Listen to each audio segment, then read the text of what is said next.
其实我觉得我的同志朋友有的都比我还要 man。你说对于同志朋友的拿捏程度这件事情，我想要在跟 Sega 老师遇到之前，才让观众知道说，哈，什么他是，但是这也要看戏种。比如说你遇到的导演就是要那么1秒钟就让你知道啊，这个人是同志。我觉得你也可能尽可能的去达到这个需求。举个例子好了。火神的眼泪，我是演一个讨人厌并且害冠廷到最后死掉的讨人厌的议员，他会有一种我觉得我做的事没有错啊，所以我不鸡巴，但是我在做的事情是反抗你们消防员的真心需求。可是到正式拍的时候，导演还是会每次喊卡的时候就说你这边还要再讨厌一点。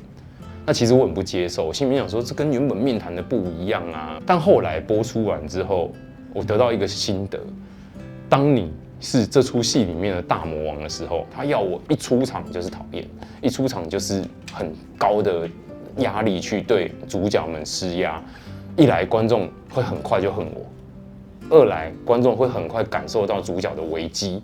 那这才是我这个角色的目的跟功能。